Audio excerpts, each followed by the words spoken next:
illegal recruiter sa Pilipinas. At ang pinakahuling biktima nila ay 2 Pinay na pawang mga 50 taong gulang na. Sa kaso ito, at ni Rowan Solivilla, sama-sama po tayo magbantay kabayan.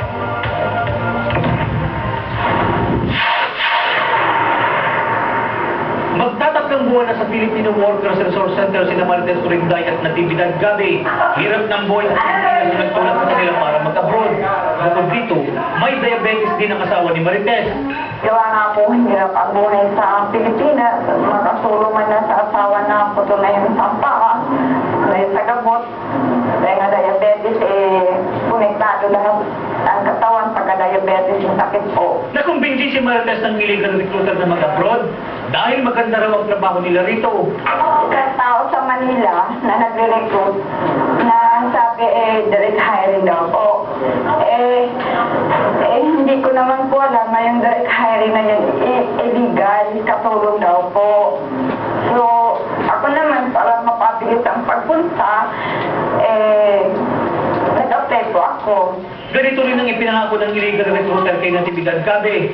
Bahay lang yung pinag-applyan namin. Illegal pala. Dahil sa tamis ng pananalita ng illegal recruiter, napapayag silang magpunta ng Oman. Pinagbayad umano sila ng tig 5,000 piso bilang treatment fees. Nakarating po kami dito ng May 20 po, ng hating gabi.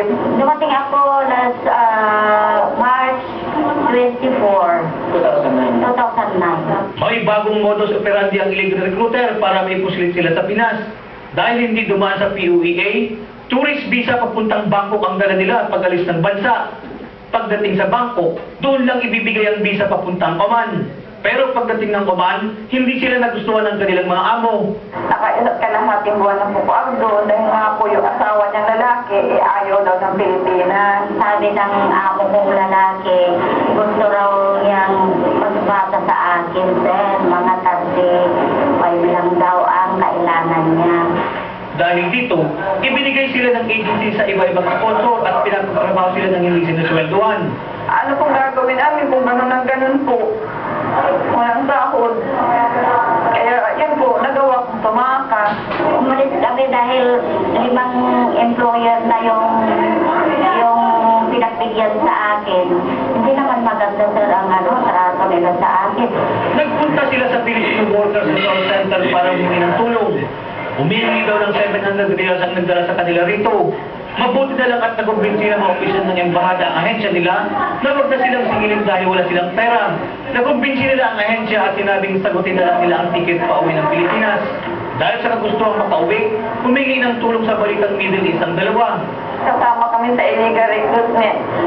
Sana po maawa kayo na matulungan akong mabigyan ng ticket para lamang po makasama ang pamilya sa ngayong December. Nananawagan ako sa mga nagmamagandang loob na kababayan kong kapwa ko Pilipino, kung sino man yung makatulong sa akin.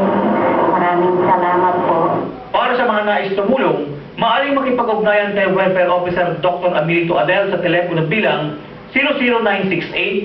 00968-969-03-431. Nagbabalita sa Middle East, Rowan Solivilla, Muscat, Oman.